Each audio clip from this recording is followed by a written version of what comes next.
வணக்கம் மக்களே! இன்னைக்கு நம்ம மார்க்கெட் நல்ல ஒரு பாசிட்டிவ் பெர்ஃபார்மன்ஸ குடுத்து க்ளோஸ் ஆயிருக்கு. நிஃப்டி 50 நம்ம ஆஃப்டர்நூன் டிஸ்கஸ் பண்ண லெவலுக்கு மேல தான் க்ளோஸ் ஆயிருக்கு. பேங்க் நிஃப்டிலயும் அதே ஒரு கதை தான். ஸோ ஓவராலா இன்னைக்கு டேல நல்ல பெர்ஃபார்மன்ஸ குடுத்துருக்கு. பட் இது இல்ல இங்க மேட்டர். ஒரு முக்கியமான ஒரு விஷயம் என்னன்னா, ரொம்ப நாட்களுக்கு அப்புறம் பார்த்தீங்கன்னா, எஃப்ஐஎஸ் இன்னைக்கு டேல நம்ம மார்க்கெட்ல நெட்டா பார்த்தீங்கன்னா பையரா வந்திருக்காங்க. ஸோ இதுதான் ரொம்ப குறிப்பா நம்ம பார்க்க வேண்டிய விஷயமா இருக்கு.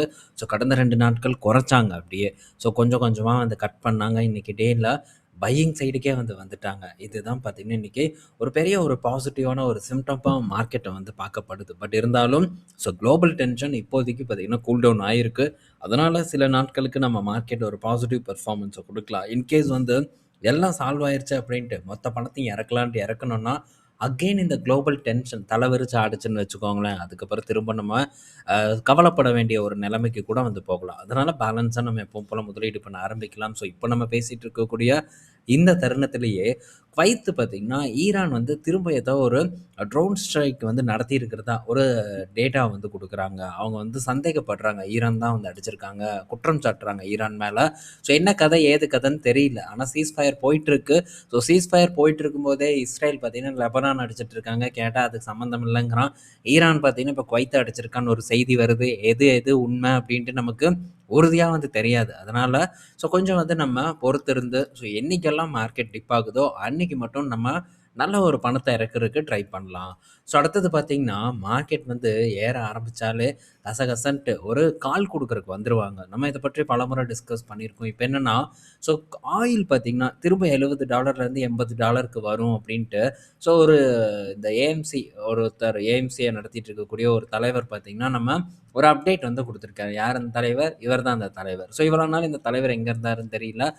மார்க்கெட் அப்படியே பார்த்தீங்கன்னா, சரியும்போது, "அப்பா பாரு இன்னி பாரு நான் சொல்றது தான் நடக்கும்" அப்படின்ட்டு ஒரு இத குடுக்குறாங்க. பட் இது எல்லாத்துக்கும் தெரிஞ்ச விஷயம் தானே. பட் மார்க்கெட்ல க்ரூட் பார்த்தீங்கன்னா ஒரு நல்ல ஏற்றத்த குடுத்தது. $115 வரைக்கும்லாம் போச்சு. அப்பல்லாம் இந்த அனலிஸ்ட் எங்க போனாங்கன்னு தெரியல. அந்த டைம்ல என்ன உருட்டு இருந்ததுன்னா, $300 ரீச் பண்ணோம் அப்டின்ட்டு உருட்டிட்டு இருந்தாங்க. பட் இப்ப திரும்ப பார்த்தீங்கன்னா, பழைய இடத்துக்கே வந்துரும் அப்டின்னு சொல்றாங்க. இந்த மாரி மாத்தி மாத்தி பேசக்கூடிய ஆட்கள் நெறைய பார்த்தீங்கன்னா, இந்த இடத்துல இருந்துகிட்டு தான் இருப்பாங்க. நம்ம நம்ம ரொம்ப கேர்ஃபுல்லா இருக்கணும் அப்டிங்கிறத மட்டும் ஞாபகத்துல வச்சுக்கோங்க. கரெக்ட்டா நம்ம போகணும். இந்த மாரி ஏறும்போது ஏறும்பாங்க, இறங்கும்போது இறங்கும்பாங்க. இறங்கும்போது உங்கள வாங்கவும் விட மாட்டாங்க.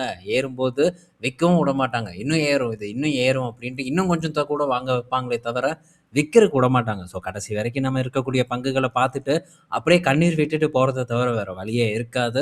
அப்பப்போ ப்ராஃபிட் புக் பண்றதுக்கு நம்ம டெஃபினட்டா ட்ரை பண்ணணும். நான் ப்ராஃபிட் புக் பண்ணும்போதெல்லாம் அந்த அப்டேட்ட உங்க கூட ஷேர் பண்ணிட்டு தான் இருக்கேன். ப்ராஃபிட் புக் பண்றது ரொம்ப இம்பார்ட்டன்ட். முக்கியமான இடத்துல ஒரு கரெக்ட்டான சிச்சுவேஷன்ல நம்ம பண்றதுக்கு ட்ரை பண்ணணும். இன்னும் சில பேருக்கு ப்ராஃபிட் புக் பண்ணதுக்கப்புறம் ஒரு பெரிய ஒரு வருத்தமே ஏற்படும். அது நம்ம புக் பண்ணதுக்கப்புறம் மேல ஏறிறவே கூடாதுங்கிற ஒரு எண்ணம் இருக்கும். புக் பண்ணதுக்கப்புறம் மேல ஏறிருச்சுன்னா, நான் தப்பு பண்ணிட்டேன் அப்டின்ட்டு கொஞ்சம் ரொம்ப ஃபீலிங்கோட பேசுறது. ஒரு குற்றச்சாட்ட வைக்கிறது. இந்த மாரி பலதும் பண்றதுனால தான் இந்த சோஷியல் மீடியால ப்ராஃபிட் புக்கிங் பத்தி ஓப்பனா யாரும் டிஸ்கஸ் பண்றதே கிடையாது.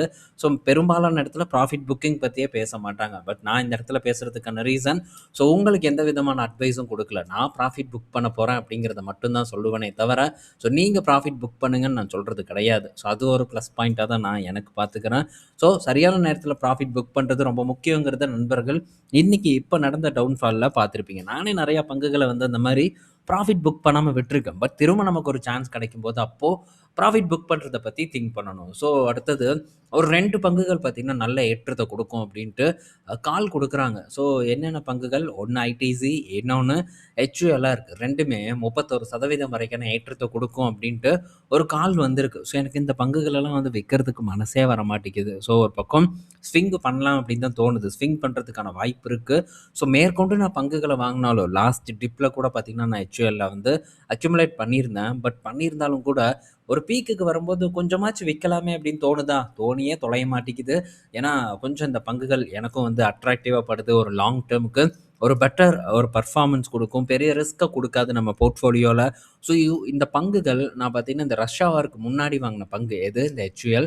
அப்ப இருந்து இப்ப வரைக்கும் பார்த்தீங்கன்னா, இந்த பங்கு எனக்கு நஷ்டத்த குடுத்ததில்ல. மாறா டிவிடெண்ட் சும்மா ஏதோ பேருக்கு குடுக்குறாங்கன்னு வச்சுக்கோங்களேன். மத்தபடி பெரிய ஒரு ரிஸ்க். ஸோ ரஷ்யா வார் வந்தது. அந்த டைம்லயும் பெரிய ஒரு இழப்பு இல்ல. அந்த டைம்ல சொல்லப்போனா 1900 கிட்ட கூட வந்து ஒரு ஆப்பர்ச்சுனிட்டி ஏற்படுத்தி குடுத்தது. ஸோ அதுக்கப்புறம் திரும்ப பார்த்தீங்கன்னா, இப்போ நடந்துட்டு இருக்கக்கூடிய பஞ்சாயத்துலயும் இந்த பங்கு கீழ இறங்குச்சு. ஸோ இறங்குனாலும் இன்னும் பெரிய அளவுக்கான ஒரு சம்பவமெல்லாம் வந்து பண்ணல. ஸோ அதனால எனக்கு இந்த பங்கு கொஞ்சம் ஒரு சேஃப்டியா படுது. ஸோ இத பற்றி இன்னும் நெறைய விஷயங்கள் இருக்கு. நம்ம தனியா ஒரு ஆர்டிக்கிளா வந்து டிஸ்கஸ் பண்ணுவோம். ஸோ அதுக்கப்புறம் ஆர்டிக்கிள் நீங்க இப்ப போய் செக் பண்ணி பாருங்க. நான் எல்லாமே பார்த்தேன். எனக்கு கரெக்ட்டா தான் இருக்கு.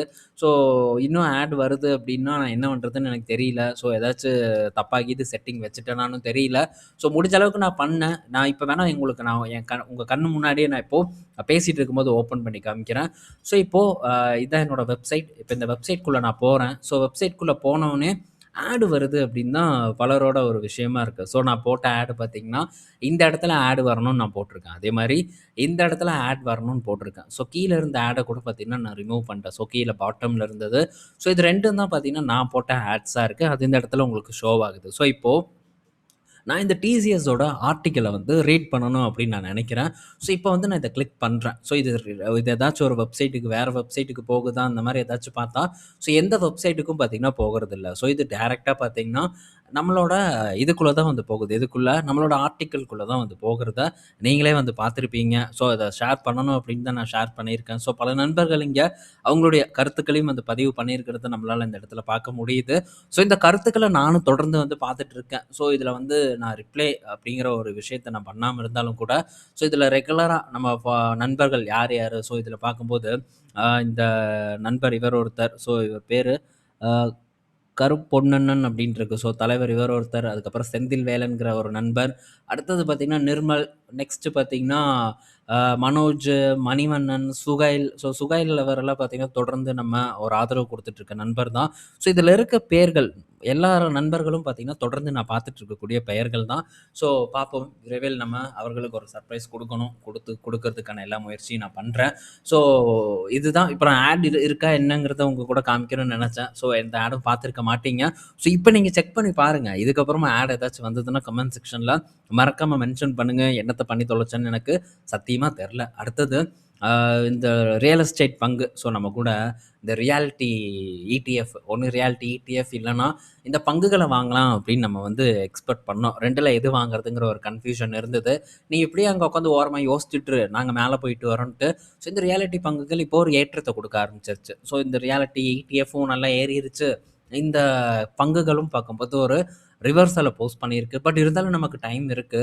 ஸோ இந்த ரியல் எஸ்டேட் பங்குகள்ல பிசினஸ் அப்டேட் பார்க்கும்போது ரொம்ப பெரிய குரோத் இல்ல. பட் இருந்தாலும் இந்த பங்குகள் அது எல்லாத்துக்கும் சேர்த்தியே ஒரு நல்ல கரெக்ஷன வந்து போஸ்ட் பண்ணிருச்சு. எங்க இருக்கு இதோட லோ?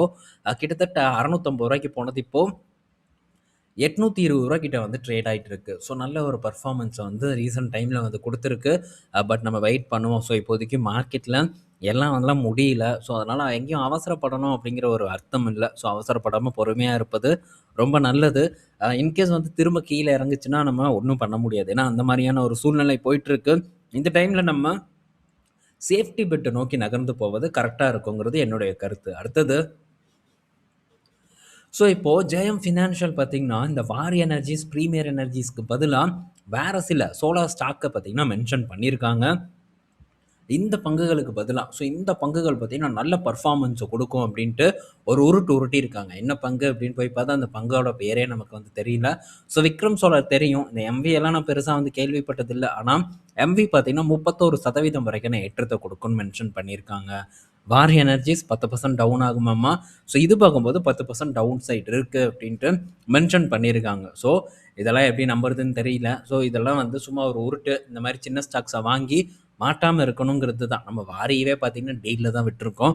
ஸோ இவங்க வேற ஒரு ஸ்டாக்க கொண்டு வந்து இது நல்ல ஒரு பொட்டன்ஷியல் இருக்கு அப்படின்னு மென்ஷன் பண்றது, அந்த அளவுக்கு எனக்கு சேஃப்டியா படல.